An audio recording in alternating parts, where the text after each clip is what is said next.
ನಮಸ್ಕಾರ ರೀ ಎಲ್ರಿಗೂ. ಇವತ್ತಿನ ವಿಷಯ ಬಹಳ ಮುಖ್ಯವಾದದ್ದು.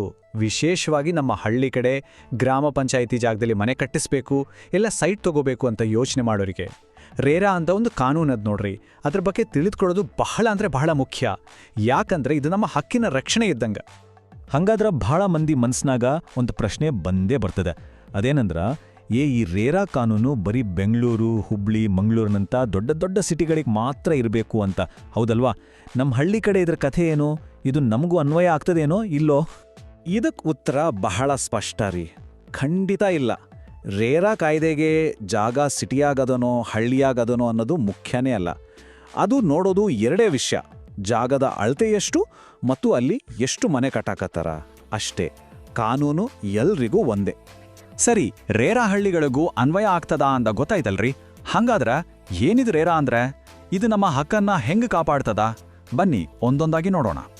ರೇರಾ ಅಂದ್ರೆ ರಿಯಲ್ ಎಸ್ಟೇಟ್ ನಿಯಂತ್ರಣ ಮತ್ತು ಅಭಿವೃದ್ಧಿ ಕಾಯ್ದೆ 2016.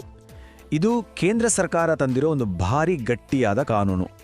ಇದರ ಒಂದೇ ಒಂದು ಮುಖ್ಯ ಉದ್ದೇಶ ಏನಂದ್ರೆ, ಮನೆ ಸೈಟ್ ತಗೊಳ್ಳೋ ಸಾಮಾನ್ಯ ಜನರಿಗೆ ಮೋಸ ಆಗಬಾರ್ದು, ಅವರ ದುಡ್ಡಿಗೆ ಅವರ ಹಕ್ಕಿಗೆ ರಕ್ಷಣೆ ಕೊಡಬೇಕು ಅನ್ನೋದು. ಹಂಗಾದ್ರೆ ರೇರಾ ನಮಗ್ ಕೊಡೋ ಮೊದಲನೇ ಭರವಸೆ ಪಾರದರ್ಶಕತೆ.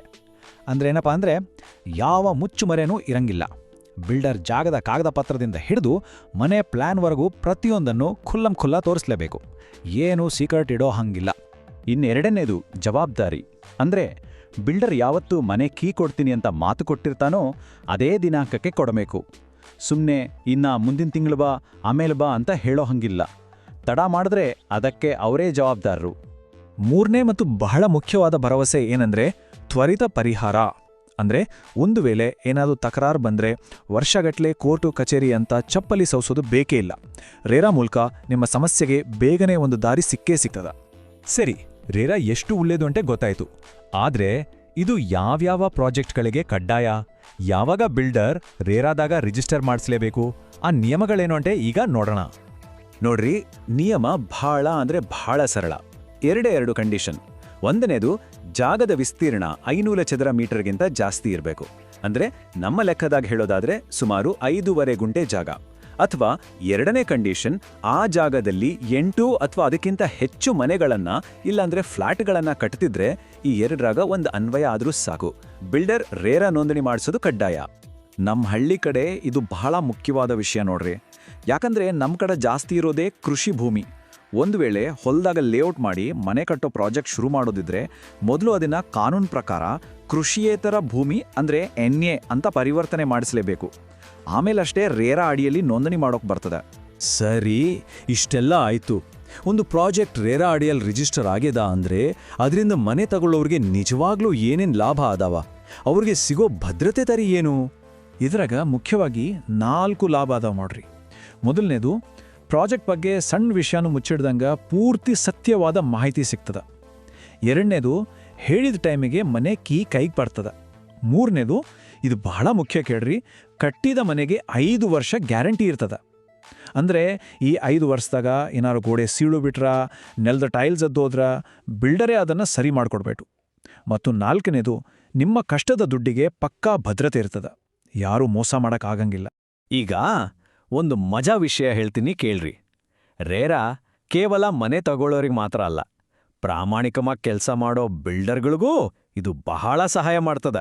ಹೌದು, ನೀವು ಕೇಳಿದ್ದು ಸರಿ. ಹೇಗಂತೀರಾ? ರೇರಾ ನೋಂದಣಿ ಮಾಡಿಸೋದ್ರಿಂದ ಆ ಬಿಲ್ಡರ್ಗೆ ಒಂದು ಕಾನೂನುಬದ್ಧ ಮಾನ್ಯತೆ ಸಿಕ್ಕಂಗಾಗ್ತದ. ಇವರು ಪಕ್ಕಾ ಆಧಾರ ಕಾನೂನು ಪ್ರಕಾರ ಮಾಡ್ತಾರಂತ ಜನರಿಗೂ ಒಂದು ನಂಬಿಕೆ ಬರ್ತದ. ಈ ನಂಬಿಕೆ ಇದ್ರ ಅವರ ಪ್ರಾಜೆಕ್ಟ್ಗಳು ಸುಲಭವಾಗಿ ಮಾರಾಟ ಆಗ್ತಾವ. ಸರಿ, ಇದಿಷ್ಟು ಬಿಲ್ಡರ್ ಮತ್ತು ಮನೆ ತಗೊಳ್ಳೋರ ಕಥೆ ಆಯ್ತು. ಆದ್ರ ಈ ಕಾನೂನಿಂದ ಇಡೀ ರಿಯಲ್ ಎಸ್ಟೇಟ್ ಕ್ಷೇತ್ರಕ್ಕೇನಾದ್ರೂ ಲಾಭ ಅದಾನಾ? ನಮ್ಮ ರಾಜ್ಯದ ಪ್ರಗತಿಗೆ ಇದು ಹೆಂಗ್ ಸಹಾಯ ಮಾಡ್ತದ? ಅದನ್ನೂ ನೋಡೋಣ ಬನ್ನಿ. ನೋಡ್ರಿ, ರೇರಾ ಬಂದಿದ್ರಿಂದ ಈ ಕ್ಷೇತ್ರಕ್ಕೊಂದು ಶಿಸ್ತು ಬಂದದ. ಎಲ್ಲ ವ್ಯವಹಾರಗಳು ಕಾನೂನು ಪ್ರಕಾರ ನಡೀತಾವ. ಹಿಂಗಾಗಿ ಎಲ್ಲ ಸರಿ ಇದ್ದಾಗ ಜನರ ನಂಬಿಕೆ ಹೆಚ್ಚಾಗ್ತದ. ನಂಬಿಕೆ ಬಂದ್ಮೇಲೆ ದೊಡ್ಡ ದೊಡ್ಡ ಕಂಪ್ನಿಗಳು ಬಂಡವಾಳ ಹೂಡೋಕೆ ಮುಂದೆ ಬರ್ತಾವ. ಇದರಿಂದ ನಮ್ಮೂರು ನಮ್ಮ ರಾಜ್ಯದ ಪ್ರಗತಿಯಾಗ್ತದ. ಒಂದು ಮಾತು ನೆನ್ಪಿನಲ್ಲಿ ಇಟ್ಕೊಳ್ರಿ, ನಾವು ಇಲ್ಲಿ ಹೇಳಿರೋದು ಸಾಮಾನ್ಯ ತಿಳುವಳಿಕೆಗಾಗಿ ಅಷ್ಟೇ. ಇದು ಯಾವುದೇ ಕಾರಣಕ್ಕೂ ಕಾನೂನು ಸಲಹೆ ಅಲ್ಲ.